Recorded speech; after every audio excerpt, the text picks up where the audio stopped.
कई महीनों से एक फॉल्स नैरेटिव, अब फॉल्स नैरेटिव को कि हिंदी में मैं कैसे बताऊं, सरेआम झूठ, मतलब जो फैक्चुअल, जिन चीज़ों का फैक्चुअल बेसिस ही नहीं है वो मैं समझता हूं कि पॉलिटिकल क्लास अगर इन चीज़ों की बात करे तो उनको भी ध्यान रखना चाहिए, पर बाकी लोग ऐसे पब्लिक डिस्कोर्स में झूठे इल्ज़ाम।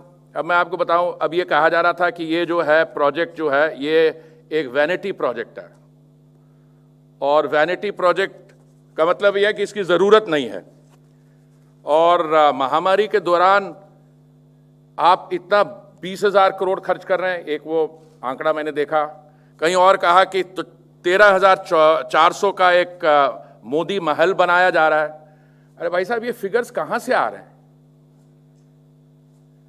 और सेंट्रल विस्टा और सेंट्रल विस्टा एवेन्यू में का उनमें अंतर जो है वो भी नहीं मालूम।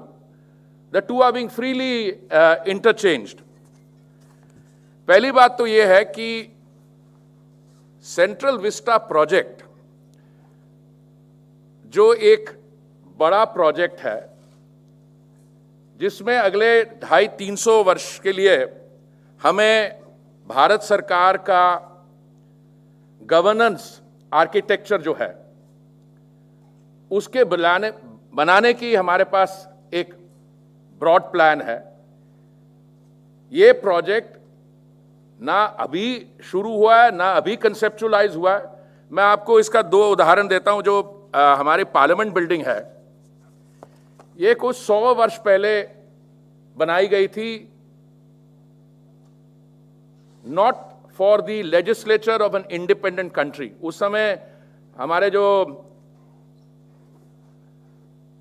जिनकी हुकूमत थी उस समय एक स्वतंत्र भारत के वो बात करने को तैयार नहीं थे।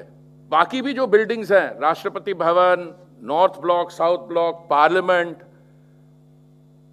बाकी जो हेरिटेज बिल्डिंग है, हम शुरू से ये स्पष्ट करते आ रहे हैं कि none of these buildings will be touched.